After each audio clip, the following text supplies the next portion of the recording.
안녕하세요. 오늘 좀 간결하게 해보겠습니다. 저는 오늘 한국에서 일본어 NLP 서비스 출시하기라는 이름으로 발표하게 된 스케터랩 정다운이라고 합니다. 먼저 제 소개를 간단히 드리자면 저는 현재 스케터랩에서 ML 리서처로 근무를 하고 있고요. 현재는 스케터랩에서 새롭게 준비하고 있는 서비스인 제타라는 서비스의 일본어 모델 연구를 담당하고 있습니다. 저 같은 경우는 이제 학부와 대학원을 일본에서 졸업을 했고 또 대학원 시절에는 일본어 NLP 관련 연구를 진행했었기 때문에 회사에서 이제 제타라는 어떤 글로벌 서비스를 새롭게 준비한다고 했을 때 자연스럽게 일본어 모델 연구를 제가 담당을 하게 됐어요. 그래서 작년 말쯤부터 이제 일본어 모델 연구 개발을 시작했고 지금 일본어 제타 서비스를 오픈 베타 형태로 운영하면서 제품 개선을 해나가는 중입니다. 사실 제타 서비스가 아직 정식으로 출시된 서비스가 아니기 때문에 모르시는 분들이 좀 많이 계실 것 같아요. 그래서 간단히 홍보 겸 어떤 서비스인지 간단히만 설명을 드리자면 저희는 현재 제타 서비스를 유저가 AI와 함께 스스로 이제 스토리를 만들어 나가는 인터랙티브 스토리텔링 서비스로 정의를 하고 있습니다. 오른쪽 그림에서 보실 수 있다시피 제타에선 자신의 취향에 맞는 다양한 캐릭터들을 자신이 직접 구현해서 직접 대화를 나눌 수가 있는데요. 그래서 이제 해당 캐릭터들과 스토리 속 인물인 것처럼 유저들이 스토리를 전개해 나갈 수 있습니다. 저희는 이런 특성을 가진 제타 서비스가 한국뿐만 아니라 일본 시장에서도 충분히 시장성이 있을 거라고 판단을 했고요. 그래서 이제 한국 제품을 준비하면서 일본 서비스도 같이 준비를 하기로 결정을 했습니다. 근데 이제 제타 제품의 핵심이 되는 NLP 모델은 이제 캐릭터, 배경, 사건 등으로 구성된 텍스트 프롬프트를 입력받아서 해당 프롬프트를 잘 반영한 이제 캐릭터의 답변을 생성하는 답변 생성 모델인데요. 저희는 그동안 일본어 서비스를 본격적으로 해본 적이 없다 보니 이제 사내에 활용할 데이터나 아니면 사내 사전학습 모델 등이 없었고 또 일본어가 가능한 인원 또한 저밖에 없었습니다. 그리고 또 제타 출시이란 하드듀 역시 존재했기 때문에 시간도 부족한 상황이었어요. 그래서 이런 상황에서 어떻게 단기간에 제타용 일본어 모델을 학습하고 서비스를 할 수 있게 되었는지 너를 공유해드리려고 합니다. 우선 제 경험에 대한 이야기를 하기 앞서서 오늘 이 행사에서 제가 지금 발표하고 있는 세션이 일본어 NLP라는 특별 세션인 만큼 이제 간단히 NLP 관점에서 일본어라는 언어와 일본어 데이터의 특징에 대해서 좀 간단히 설명을 드리려고 해요. 사실 요새 이제 자연어 처리 분야에서의 많은 부분이 딥러닝이나 LLM으로 바뀌고 있으면서 패러다임으로 바뀌면서 언어 고유의 특성이나 아니면 데이터의 특성을 모델링에 직접 반영하는 사례는 점점 줄고 있는 추세긴 하죠. 하지만 이런 특성을 알고 있는 상태에서 접근을 하게 되면 일본어 데이터를 직접 정제해야 되는 일이 있거나 아니면 직접 모델링을 하는 과정에 있어서 추가적인 성능 향상에 큰 도움이 될 수도 있습니다. 일단 첫 번째로 말씀드리고 싶은 일본의 특징은 이제 언어를 보통 형태론적인 관점에서 분류를 하자면 고리버, 굴적어, 교차어 등으로 나눌 수가 있는데 일본어는 한국어와 비슷한 이제 교차어에 해당합니다. 이제 어근에 접사가 붙는 그런 형태인데요. 그래서 슬라이드에서처럼 이제 꽃이 피다라는 하나가 사쿠라는 문장이 있을 때 뒤에 계속 전미사가 붙는 형태로 이제 문장이 활용이 되는 형태죠. 그러다 보니 이제 일본어 NLP 학계에서는 이전부터 형태소 분석 툴이나 이제 형태소 사전을 개선시키려는 연구가 굉장히 활발했었어요. 그래서 종류도 되게 많고요. 그래서 한국에서도 자주 쓰이는 형태소 분석기 중에 하나가 이제 맥캡이라고 한국에서 많이 발음을 하는데 실제로는 메카부라고 발음을 하는 게 맞습니다. 이제 이 형태소 분석기도 일본어 형태소 분석기로 처음 개발이 됐었고요. 그리고 두 번째로 소개시켜드리고 싶은 특성은 어순의 자유도가 굉장히 높다라는 점인데요. 이제 여기 써 있는 이 5문장은 전부 다 똑같은 의미의 문장이에요. 그래서 단어의 순서만 좀 다른 거죠. 이제 이런 것도 이제 자연어 처리 관점에서 보자면 어떤 동일한 모델에 동일한 의미의 문장이 여러 입력 형태로 입력될 수 있다라고 해석을 할 수 있을 것 같아요. 이것 또한 한국어도 좀 비슷한 특성이 있죠. 그리고 세 번째는 생략이 잦다라는 점도 있습니다. 이제 아래 문장들에서 회색으로 칠한 부분은 다 없어도 문장이 말이 되는 그런 부분들이에요. 이제 이런 부분도 이제 자연어 처리적인 관점에서 해석을 하자면 이제 모델이 생략된 부분의 의미까지 유출을 해서 텍스트의 의미를 추론해야 된다라는 뜻이기도 합니다. 이런 이유 때문에 이제 일본어 자연어 처리 분야에서는 이제 문장의 의미를 정확하게 해석하려는 어떤 구문 해석이나 생략 해석, 조응 해석 같은 분야의 연구가 굉장히 활발했습니다. 그리고 일본어를 표기할 때는 띄어쓰기를 쓰지 않는다는 특징이 있는데요. 그러다 보니 위에 이제 써져 있는 문장이 이제 니와니와토리가 이르라는 문장인데요. 이 문장이 이제 히라가나로만 써져 있는 경우에는 이 문장을 어디서 끊어서 해석해야 될지가 굉장히 이제 사람이 봐도 어려운 경우죠. 근데 이게 모델 관점에서 똑같이 어려울 거예요. 이제 이런 텍스트 입력이 들어왔을 때 토크나이제이션이 의미 단위로 되지 않을 가능성도 크고 의미 해석에 어려움이 생길 수도 있겠죠. 그리고 띄어쓰기가 없는 것과 관련이 있는 특징이기도 한데요. 일본어는 이제 표기 문자로 히라가나, 가타카나, 한자라는 세 가지 표기를 혼용해서 사용을 합니다. 그래서 여기 써 있는 이 문장도 스모모모 모모모 모모노 우치라는 문장이 실제로 말이 되는 문장인데요. 이 문장도 이제 히라가나로만 보면 무슨 뜻인지 알 수가 없죠. 하지만 이 문장을 가타카나, 히라가나, 한자를 혼용해서 사용을 하게 되면 이제 해석이 좀 더 용이해지는 특징이 있습니다. 그래서 이런 것도 이제 NLP 관점으로 보자면 이제 모델이 요 히라가나, 카타카나, 한자라는 세 가지 표기를 전부 다 이해를 해야 하고 그리고 동일 의미에 대한 세 가지 표기를 다 대응시켜서 이해할 필요가 있다라고 해석할 수가 있어요. 그리고 이번엔 이제 일본어 데이터에 대한 특징도 설명을 드리고 싶은데요. 일본어에는 아까 말씀드린 바와 같이 띄어쓰기라는 게 없기 때문에 이제 한국어 코퍼스에는 이제 종종 띄어쓰기 오류 같은 게 포함되어 있는 경우가 있는데요. 근데 일본어에는 이제 띄어쓰기 오류 같은 건 잘 없습니다. 대신에 이제 한자나 가타카나라는 표기가 있기 때문에 있는 이제 표기 변동 사례라는 것들이 좀 있어요. 그래서 이제 몇 가지만 설명을 드리자면 일본어는 이제 외래어를 되게 짧게 줄여서 가타카나로 표기하거나 말하는 그런 경향이 좀 있는데요. 예를 들면 스마트폰을 스마호라고 말한다던가 아니면 퍼스널 컴퓨터를 파소콘이라고 말하는 그런 경우들이 있어요. 그래서 그런 약칭들이 코퍼스에 많이 포함되어 있는 경우가 많고 그리고 외래어 가타카나의 오탈자나 장음의 유무 같은 것들이 이제 약간 한국어로 치면 맞춤법 오류 같은 느낌으로 많이 포함이 되어 있고요.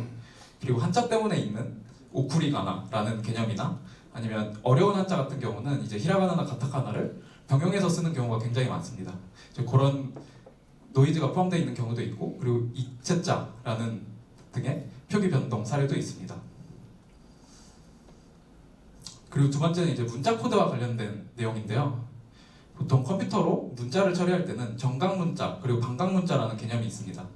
근데 기본적으로 한국어 데이터 같은 경우는 이제 기본적으로 한글은 정각 문자로 표기를 하고 그리고 아스키에 해당하는 문자들은 반각 문자로 표기하는 게 일반적이기 때문에 한국어 코퍼스를 정제하면서 이런 개념을 사실 알 필요는 없어요. 근데 일본어 같은 경우는 똑같이 이제 일본어 표기들은 정각 문자로 표기를 하는 게 일반적이지만 아스키에 해당하는 문자들을 정각과 반각을 혼용해서 쓰는 경우가 굉장히 많습니다.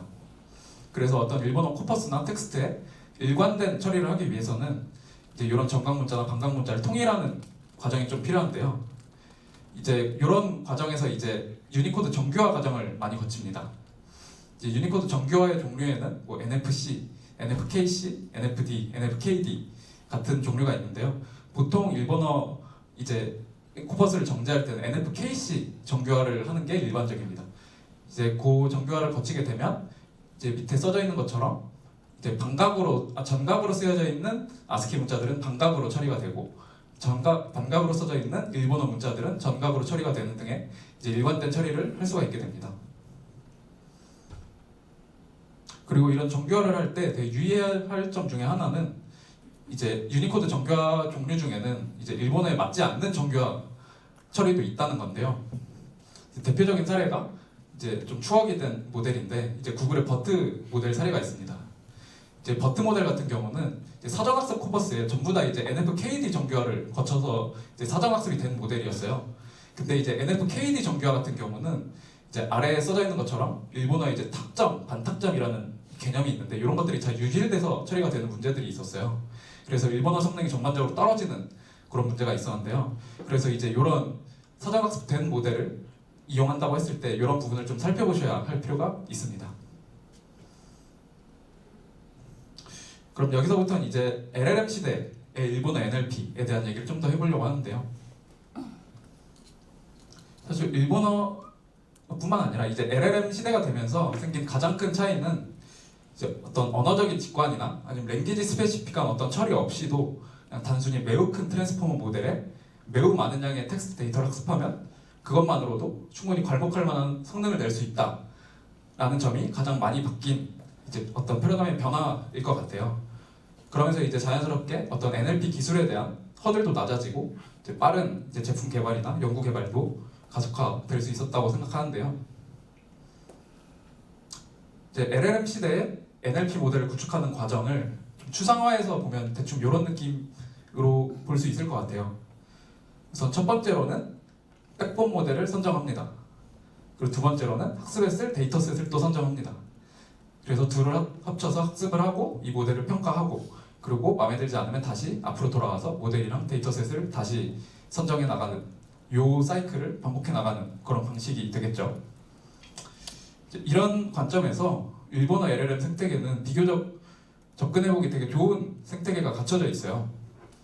우선 크게는 방금 설명드린 것처럼 백본 모델, 그리고 데이터셋, 그리고 평가, 그리고 평가를 위한 도구라는 요 세 가지 재료가 필요하다고 했을 때 일본어 LLM 생태계는 요 세 가지 요소가 다 잘 갖춰져 있는 편이에요. 우선 여기 적어둔 것처럼 이제 오픈소스 일본어 모델이 굉장히 종류가 다양하게 있습니다. 공개 모델을 크게 세 종류로 나눠서 이제 일본어나 멀티링구얼 코퍼스로 사전학습이 된 모델이 한 가지 있을 수 있고, 그리고 영어 코퍼스로 사전학습이 된 모델을 일본어 코퍼스로 추가학습한 모델이 또 있을 수 있고, 그리고 그런 모델에 보캡을 확장까지 해서 일본어 코퍼스로 사전학습한 모델이 있을 수 있을 것 같아요. 근데 이 세 가지 선택지 모두 여기 써둔 바와 같이 되게 종류가 많고 사이즈도 되게 다양하게 공개가 되어 있고, 또 대부분이 이제 상업이용 라이센스를 가진 모델들이 많기 때문에 이 중에 원하는 모델을 선택해서 사용을 할 수 있을 것 같아요. 그리고 또 이런 모델을 공개해준 단체나 어떤 기업이나 이런 부분도 굉장히 활발하기 때문에 앞으로의 발전 가능성도 되게 많다고 생각을 하는데요. 그리고 데이터셋 또한 되게 다양하게 공개가 되어 있습니다. 일단 첫 번째로 사전학습이나 추가학습용 코퍼스도 되게 다양하게 공개가 되어 있는 편이고요. 그리고 일본어, 네이티브 일본어로 이제 구축이 된 인스트럭션 셋도 몇 가지 종류가 존재하고요. 그리고 영어 인스트럭션 데이터셋을 번역기로 자동 번역한 데이터셋들도 종류가 굉장히 많습니다.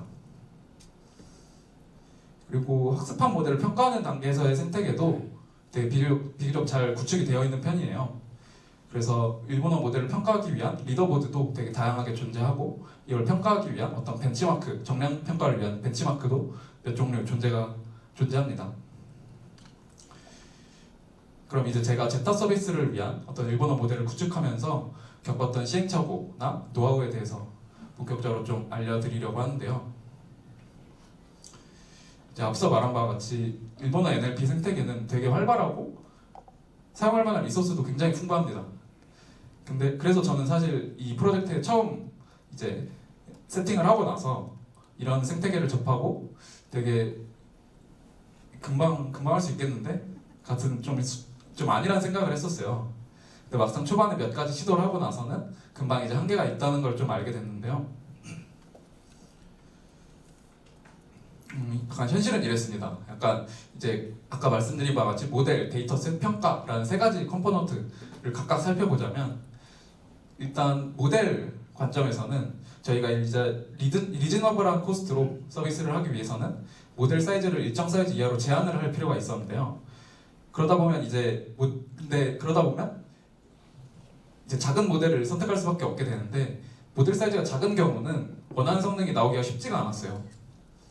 그리고 두 번째로는 이제 모델들 중에 이제 아까 말씀드린 바와 같이 라마나 뭐 미스트랄 같은 모델 기반으로 추가학습된 모델들이 되게 성능이 괜찮은 경우가 많았는데, 이제 이런 모델들 같은 경우는 이제 포캡이 일본에 최적화되어 있지 않다 보니까 토크나이제이션을 하게 되면 되게 너무 잘게 토크나이제이션이 되면서 입력 컨텍스트가 충분히 차지 않는 그런 문제가 또 발생해서 실서비스가 하기 어려운 경우가 또 있었고, 또 반대로 포캡 확장을 한 모델은 그렇지 않은 경우에 비해서 성능이 좀 떨어지는 경우가 또 있었어요.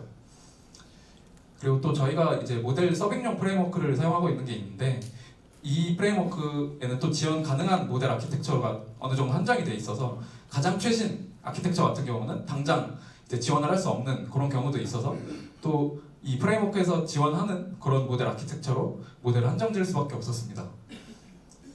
그리고 또 데이터셋 같은 부분에서는 이제 자동 번역을 거친 데이터셋 같은 경우는 이제 아티팩트가 자동 번역기 특유의 어떤 아티팩트가 남아있는 경우가 굉장히 많았어요. 이제 한국어도 마찬가지일 텐데 이제 번역기를 쓰면 한국어 표현이 굉장히 좀 딱딱해지거나 아니면 영어권의 어떤 표현을 그대로 직역하면서 되게 한국어에 좀 어울리지 않는 그런 표현으로 번역이 되는 사례들이 좀 있잖아요. 그런 게 이제 일본어 번역 데이터셋에서 똑같이 남아 있었고, 그렇다고 이제 번역을 거치지 않은 일본어 네이티브 데이터셋을 활용하려고 하면 이런 데이터셋은 비교적 좀 퀄리티가 좀 떨어진다거나 아니면 다양성이 좀 떨어지는 그런 경우가 많았고, 그리고 또 저희 같은 경우는 이제 스토리텔링이나 어떤 롤플레잉 도메인을 타겟하고 있는데 이쪽 관련된 데이터셋은 비교적 양이 적다라는 문제도 있었어요. 그리고 또 이제 벤치마크 쪽으로 가보면 이제 벤치마크 성능이 충분히 좋은 모델을 실제로 써보면 되게 별로인 경우가 많더라고요.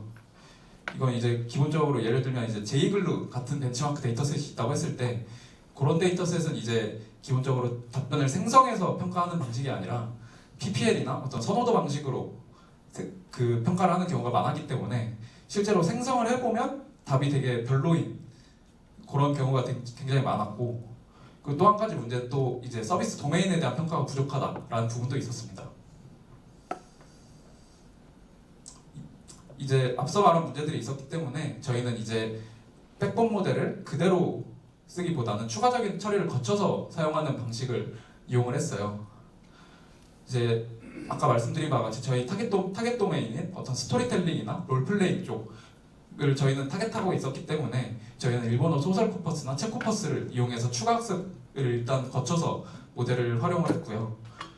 그리고 두 번째로는 이제 업스테이지라는 기업에서 이제 제안한 뎁스 업스케일링이라는 방식을 한번 활용을 해봤었는데요.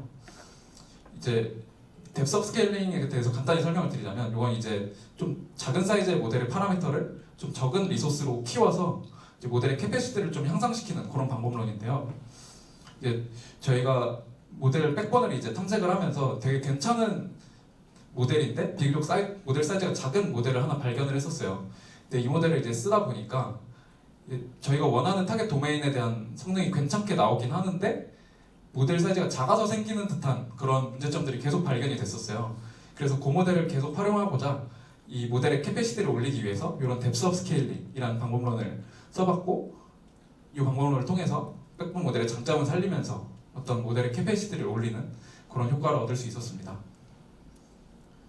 그리고 두 번째로는 이제 데이터셋 관련된 부분에서는 일단 자동 번역된 데이터셋 같은 경우는 반드시 퀄리티 체크를 해볼 필요가 있다고 생각을 해요. 일단 아티팩트가 포함된 데이터셋으로 그대로 학습을 하면 당연히 모델도 그 아티팩트를 그대로 학습해버리기 때문에 이제 이런 데이터셋은 반드시 교정이나 필터링을 거쳐서 사용을 했고요. 그 다음에 저희 아까 말씀드린 바와 같이 타겟 도메인과 유사한 도메인의 데이터를 적극적으로 이제 활용을 하려고 했었고요. 소설이나 책 코퍼스 혹은 롤플레잉 데이터셋 등을 열심히 찾아서 활용을 했었고요.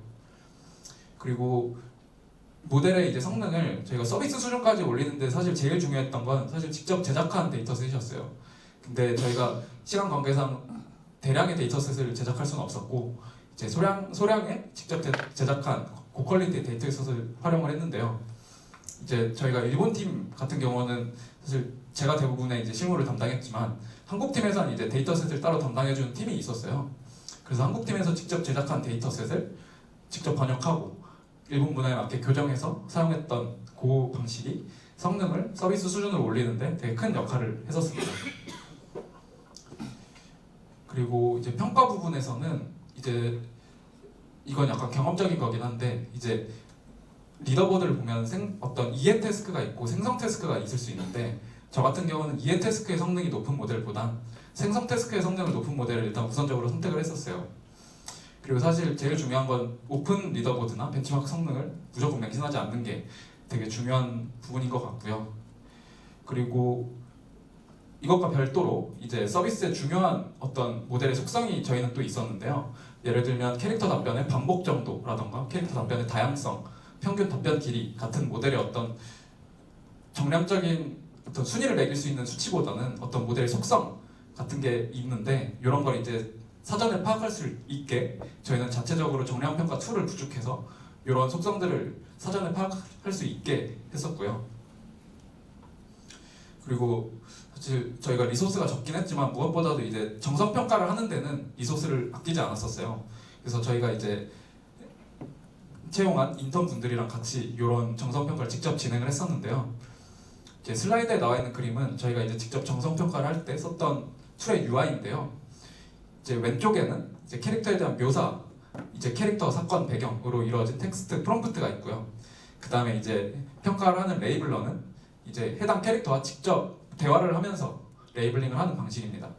그래서 이제 오른쪽에는 모델의 여러 가지 후보가 있을 때 각 모델들이 생성한 답변이 이제 출력이 되고 그 모델들의 답변 중에 어떤 게 제일 괜찮은지를 선택해서 그 모델들의 선택 비율이나 빈도를 통해서 각 모델들의 우위를 결정하는 방식으로 저희는 직접 정성 평가를 했었습니다.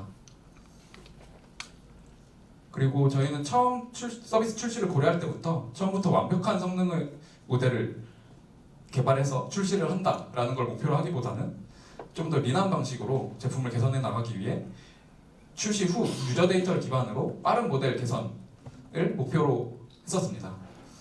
그래서 저희는 출시 때부터 좀 다양한 방식으로 유저 데이터를 수집하기 위한 어떤 장치들을 서비스에 좀 탑재를 해놨었는데요.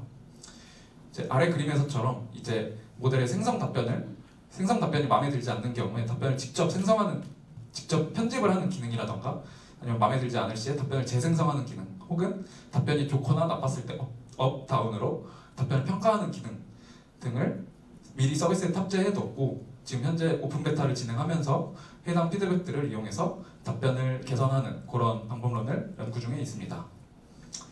네, 이렇게 해서 이제 오늘 발표에서는 제가 일본어 NLP를 구축하면서 겪었던 어떤 시행착오나 노하우를 좀 소개해드렸고요. 오늘 발표는 여기서 마치겠습니다.